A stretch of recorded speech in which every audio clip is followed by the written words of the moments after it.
Hello, BookTube, and welcome back to the library tour of Doom. This is being conducted by Lord Ganesha and myself as a tour through my library, book by book, not shelf by shelf, not bookcase by bookcase, not subject by subject, but individual book by individual book, from now until forever, world without end. Amen. And in keeping with March Mystery Madness, a big BookTube event, in which I'm one of the hosts, we are celebrating murder mysteries all month long. We've been having a ball celebrating murder mysteries of all kinds all month long. March Mystery Madness is for 2021 is winding down, but I thought I'd do a few murder mysteries for the library tour of Doom. And today we go to 2013, a lovely UK trade paperback of this book, The Abomination by Jonathan Holt. This is, as you can tell from the cover, this is set in Venice. And look at this thing, how lovely it is. It's got the decal edges and the French flaps. I just love UK trade. This is a Canada HarperCollins book. And this is the first in something that the author called the Carnavia trilogy, set in Venice and starring a police sergeant and a police detective, Caterina Tepo, who is she is a wonderful, wonderful character. And this book starts off with a dead body being fished out of Venice, one of Venice's canals.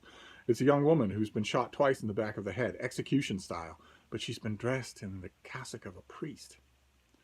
So there's not only murder, but sacrilege in a very, very retrograde Catholic city. And I was originally turned on to this book by the mystery columnist of Open Letters Monthly, Irma Heldman, unfortunately, the late Irma Heldman, reviewed this book, and it sounded interesting. I hadn't come across it, and then I did, as in the serendipity that, one of these weird things that happened in the book world where somebody will mention a book and then a minute later you'll see it somewhere. And I read it and loved it. I think it's one of the best evocations of modern day Venice that's ever been done.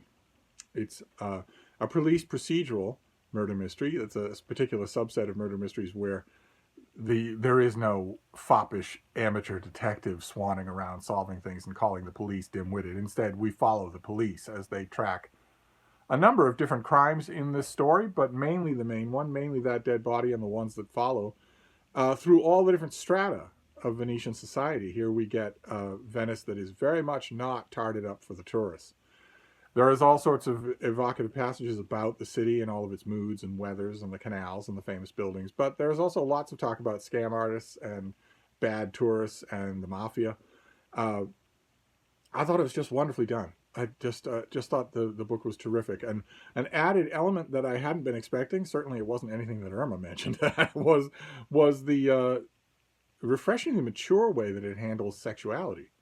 That it handles, for instance, Kat's own sex life.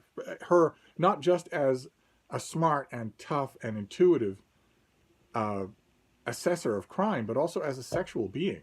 It's remarkably well done, I thought. Especially when it treads into the territory, when the narrative treads into the territory of a workplace affair. Always a difficult thing for a writer to get right.